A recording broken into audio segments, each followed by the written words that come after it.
Moving on, I played a bunch of the Shin Megami Tensei 5.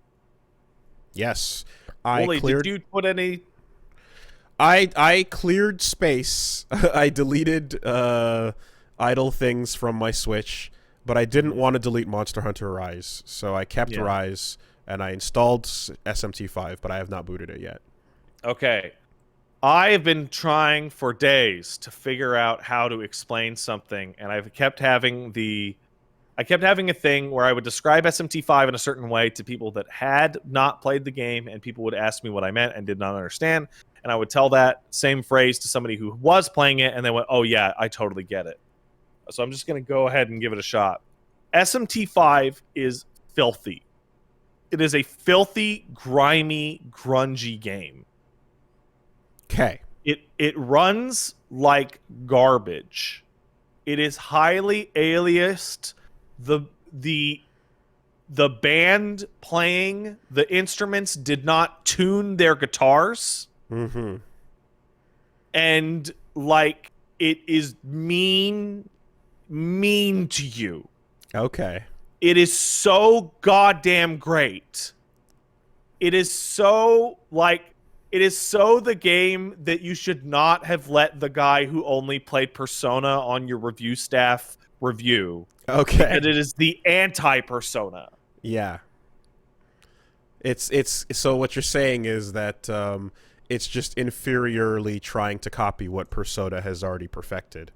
Yeah, that's what I'm trying to say. The way that I phrased it, a little more depth, was that if Persona would be like a brand new iPod with like an iTunes gift card, like SMT5 is like your uncle's old vinyl player that somebody spilled a beer on. Not even a Zune. No. Okay. All right. Right? Like you can feel the dirt on it. Now and it helps that like the whole area is like a sand. It's like an apocalyptic sand zone. Now 4 had a bunch of dirt as well, but it was hard to tell how much of that dirt was SMT versus 3DS. Yeah, so that was SMT. I still remember. But it was very dirty. When you idle on the main menu in SMT4, it's just the fucking guitar comes out and goes like it's just like struggling to play notes. Mm-hmm. Mm-hmm. It's great. In a Persona game, let's make the direct comparison. You would spend maybe 5 hours before the game let you actually play the game. Because you have to meet your friends, go to school, you have to get your main character set up. You got to see the place you're going to hang out with. Mm-hmm. You got to go to school. You got to meet your friends. You have to have the character established with your friends. Hit the Velvet Room, make a deal. You got to do the tutorial run of the dungeon, which is like the first 2 floors of the dungeon. Wait for the crime to happen. But it's not the real thing. And then they make you get certain things, and you learn how to make demons, whatever. In SMT5, you have the opening intro that says, God and the devil fought a lot. And then you go to school in the intro, and then you're in the class like Persona, and the very first thing you do is leave class, and you walk out of the school within 30 seconds of gaining control of your character. It's good. And you never go back. It's good. It's very, very good. Yes. You walk down the street and fall through a portal within 20 minutes, and you are in an apocalyptic biblical hellscape. Very good. For at least 10 hours, which is where I'm at. Okay. And in that apocalyptic hellscape, you get pretty hair and talk to demons who call you a dumbass. You know, and get insta-crit into game overs. Hot take. All right. Everybody relax. Hot take coming through. Let's hear it. I'm starting to get a little bit tired of high school in Japan.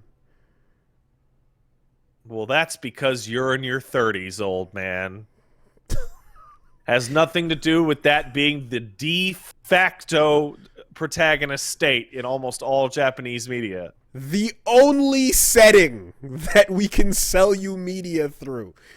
You know, and it's at the same time, there's definitely it's not lost on me how much I am coming from across the ocean to look at something aimed at high schoolers in Japan and going, "You're not doing what I want." It is not lost on me that I'm some weird black guy from across the seas saying, you're a "Hey, little bit culturally stop removed." I have to say, though, it does make sense from a cross-cultural standpoint, whereas from my perspective, school was the prison that I had to escape to get out into the quote-unquote real world where I was a free-acting individual. Whereas to many Japanese folks, high school is the last bastion of your personal freedom. Yep, totally. Unless you become a criminal. Which leads into the Yakuza series. Criminals have infinite personal freedom. Right. But your college years are about like prep for work. Exactly. So you get to take a breather and just and drink with your friends and do shit, and then eventually you become a salary man, and then it's all lost. So it's like this is one of those cross-cultural things that's it just doesn't hit the same way. But but there's just, you know, when whenever you see that hallway of that high school classroom, like A1 and A2 or whatever, and you're like, this is every fucking visual novel. This is every. That has its own problem because Japanese high schools were built to a plan. Yeah, nearly every Japanese high school is actually the same layout. And that same shape with the courtyard in the middle and the gates and the three at the front. floors and then the roof that's sealed off with the anti-suicide fence. But it really is just like there are other settings out there, and I remember like that moment of like, is P5 gonna do the not high school? And it's like, no, they're not. Yeah, I know, and they have their reasons not to. But yeah, that's cool because to be fair now, like I mean, like. Even before the 3-4 P3 P4 P5, like even in P2 you're running around a fucking high school, multiple levels, multiple floors, getting into all those random battles for a while, you know. Well, not in SMT5. Yep, good shit. Sounds good. I spent way more time with fucking pretas and fucking Sugiyamas, I think they're called, just calling me a motherfucker for not giving them enough money. Good. Yeah, it's really hard, but it's not nearly as hard as SMT4. How are your supporting cast that are not demons? I don't know. Interesting. Okay. Wow. I have had a total of 1.5 conversations with who I think is the law protagonist. Damn. Wow. Okay. Because because for what it's worth, with 4, you meet the squad right away, you know, and you hang out with them for a while, yeah, and then you go, oh yeah, okay, I get it. You're this and you're that, and da da da da da, and then you go into the shit and never come back. But no, this is very much like, hey man, do you want to fucking fuse some demons and fight your ass off in these big ass open world dungeons and do the gameplay and learn miracles so that you can, oh man, if your gauge is full, sometimes you'll get MP back, and here's a skill you can learn that'll just add an extra fucking skill slot on your demons, and you're like, yeah. Did you get press turned? Oh yeah. Yeah. So SMT4 is great. Apparently so is SMT4 Apocalypse. However, SMT4 might have gone a little too far in a few places, in that SMT4 has the unfortunate reality that the battle tutorial is a real battle, that the tutorial text will just play over the first random battle in SMT4. It's not a mandated battle that they walk you through. It's a real one. Which allows for the SMT4 tutorial to load you into an ambush in which you get crit and your main character dies before you're able to have a turn, and then you have to restart the game and watch all the fight cutscenes again. You're not allowed to play. What the fuck you think this is? SMT4, for those of you who don't notice, it's possible to start that game and be unavoidably killed without player control. You are not allowed to play. Fuck you. Get press turned. That is no longer possible. They do give you a little baby fight to actually tell you how the buttons work that is controlled. Okay. So that you don't die. Yeah, dude, it's like everything about the game's presentation and feel is incredible. Like the demon negotiation music is just one guy doing a bass line. Ooh, okay. It's so laid back, but it's still kind of it's great.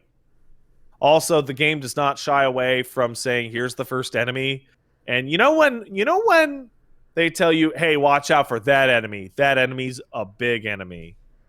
Maybe you'll want to come back later." They really, really mean it in SMT5. Like, there's a big guy that's stomping around, and I'm like, maybe I can beat him. And I load into the fight, and I'm level 6, and he's level 48. And I'm doing 1 damage per hit, and then he does a single move that, like, wipes the entire party by more than triple their health. It's not a challenge to the hardcore. It's just an impossible feat. It's just like, no, come back later. I told you. I told you to come back later. You should have listened. Yeah, I don't know what the game's story is as of yet. And so you didn't get to meet the other person because you got the cool long hair, but you didn't meet the other dude with the shorter hair with the same suit. Yeah, you meet him, and then he touches your hand, and then he's your robot voice in your head, and that's like the first thing that happens. Okay. And he talks to you in your brain. He's your Burrows if you played 4. Burrows, yeah. Yeah, game's great. I love it. I love how filthy it is. And you got nothing in the 10 hours or so. I gotta go find the angels at the Tokyo Diet Building. I gotta ask them what's going on. Damn, I wonder if things are gonna get political once you get there. I don't think they will. I really don't. Yeah. I think the only politics anyone's interested in is fuck Lucifer or fuck God. How's your demon team? It's pretty good.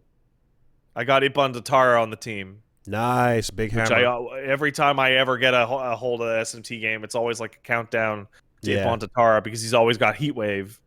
And he fucking owns. He's also one of the sickest designs too. Oh, he's great. I love him.